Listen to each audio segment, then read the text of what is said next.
Monsieur le Président, Mesdames, Messieurs les jurés, permettez-moi à l'entame de mon propos de vous faire le récit d'une histoire, celle de la toute première reine de ce monde. Une reine d'une beauté légendaire, au cœur pur et généreux, à qui la nature avait fait don de richesses inestimables. Ses enfants étaient nombreux, de vrais génies qui firent la découverte des mathématiques, inventèrent l'écriture, l'art, la médecine, l'architecture et tant d'autres sciences qui ont tracé les prémices du futur. Ils vivaient tous libres et épanouis, jusqu'au jour où la malédiction frappa la reine de plein fouet. L'ange de la mort venait de guider une vieille dame venue des contrées lointaines, dévastée par la sécheresse, qui fut pendant très longtemps à la recherche d'une île autrefois appelée Eldorado.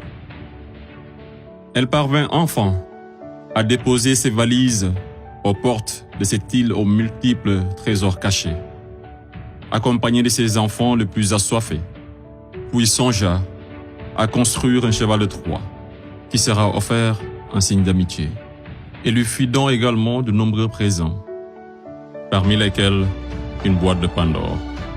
Le malheur s'empara alors de ce gigantesque royaume, entraînant la chute de sa reine, la mort de certains, et l'exil d'autres des plus valeureux. Ce fut l'effondrement d'une civilisation qui aura duré des décennies, une histoire plagiée et falsifiée. Fin de l'histoire. Monsieur le Président, je mesure combien il est difficile pour un jeune avocat d'Afrique, sans aucune expérience et qui n'a nulle connaissance des affaires géopolitiques, de plaider pour la mère Afrique contre l'une des mafias les plus dangereuses au monde, la France-Afrique. Cependant, quoique trop inférieur à mes adversaires, j'ose espérer que je serai tout de même en mesure de vous exposer clairement les faits, afin que vous n'ignoriez aucune partie de l'objet sur lequel vous êtes appelés à vous prononcer. Je vous prie alors de m'écouter avec bienveillance. Mesdames, Messieurs les jurés, vous n'êtes pas sans savoir que l'Afrique a été réduite à 400 ans d'esclavage, à 250 ans de colonisation. Et aujourd'hui encore, l'Afrique est sous la domination de ces délinquants, ces va-t-en-guerre, criminels en col blanc, ces salauds et mafieux de la pire espèce. Objection! Objection rejetée. Modérez votre langage. Désolé, Monsieur le Président. Le plus grand mal de l'Afrique, je n'ai pas peur de le dire, c'est les multinationales françaises, telles qu'Areva, Bouygues, Bolloré, Total et consorts, qui se cachent souvent derrière les dirigeants français, dont elles financent les campagnes. Et en contrepartie, ces derniers sont tenus de mettre la pression sur certains dirigeants africains, qui, de peur de finir comme un Thomas Sankara, ou un Sylvanus Olympio, ou encore un Muammar Kadhafi, pour ne citer que cela, se voient contraints de leur accorder le plus gros marché, sans passer par aucun appel d'offres, sans oublier toutes les mallettes d'argent qui sont envoyées en direction de l'Élysée, pendant que les pauvres Africains crèvent de faim dans les quartiers délabrés. Et on s'étonne de voir de jeunes Africains désespérés s'embarquer sur le navire de fortune à la quête d'une vie meilleure.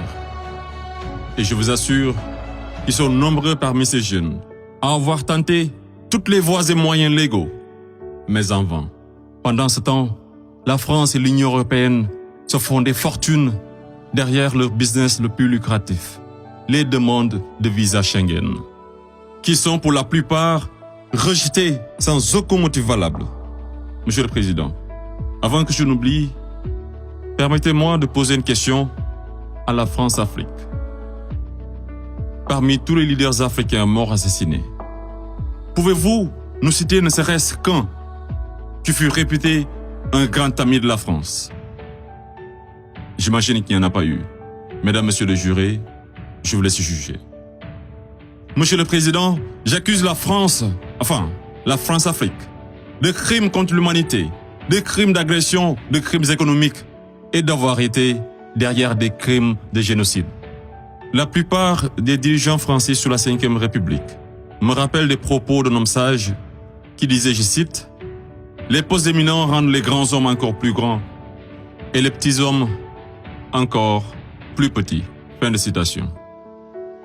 Et le pire d'entre eux, c'est ce nain assassin de Sarko.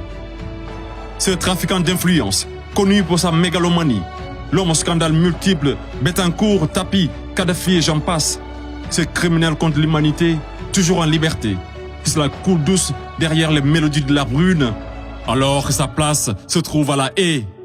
Vous lui direz que malgré tous ces mensonges, avec la complicité de certains médias, que le monde entier, et les Africains en particulier, connaissent toute la vérité sur les véritables raisons de l'assassinat de Kadhafi, sous les applaudissements de Bernard-Henri Lévy, et sur la chute orchestrée de Laurent Gbagbo, qui aurait commis un crime de lèse-majesté en voulant tout simplement ouvrir son pays à la concurrence internationale, en exprimant aussi sa volonté d'établir un rapport d'égal à égal avec la France, et en souhaitant revoir le contrat qui liait son pays à l'entreprise Bouygues. Bouygues, du fameux Martin Bouygues, un ami intime de Sarko, par ailleurs parrain de fils du nom de lui, tous les deux impliqués dans le conflit ivoirien. Ce n'est pas un hasard. Mesdames, Messieurs les jurés, ai-je besoin d'en rajouter un mot pour que vous compreniez ce jeu d'échecs qui se joue sur le dos de pauvres Africains, alors qu'ils doivent tout à l'Afrique? C'est grâce aux Africains que vous avez une république que vous appelez la France. C'est grâce aux Africains que vous êtes enrichis. C'est grâce aux Africains que vous avez aujourd'hui votre statut de 5e puissance mondiale avec un droit de veto au sein de l'ONU. Et c'est encore grâce aux Africains que vous avez 2 Coupes du Monde à votre compteur. Qu'attendez-vous encore des Africains? Qu'on vous ramène la Lune? Ayez au moins un peu de décence et respectez les Africains, surtout les Noirs et les Arabes qui vivent en France. Monsieur le Président, je voudrais par ailleurs, et si vous me permettez de parler brièvement de la Cour pénale internationale. Il est un proverbe qui dit « Dis-moi qui tu fréquentes et je te dirai qui tu es ». Je propose de jeter un coup d'œil sur le profil des procureurs de la CPI. Commençons par l'actuel procureur de la CPI, une dame que je respecte pour 2 raisons. Pour son courage, pour avoir prouvé qu'être une femme et noire ne saurait être un obstacle à la réussite sociale, que la femme noire était capable de s'imposer partout et devant n'importe qui, et pour son combat pour la défense des droits des femmes.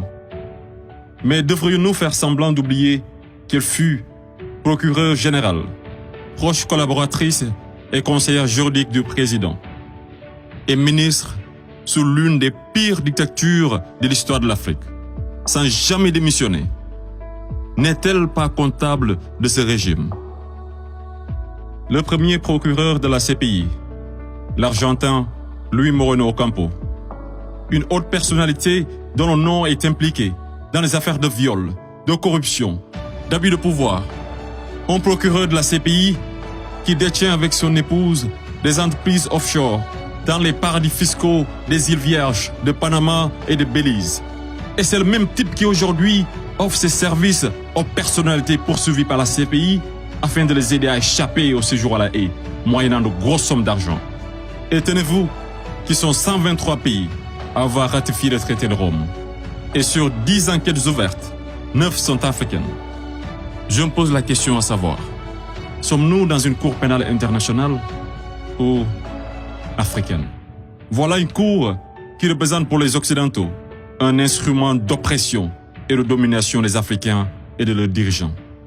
C'est pourquoi l'Afrique a besoin d'une cour pénale africaine, par les Africains, rien que pour les Africains et financée par les Africains.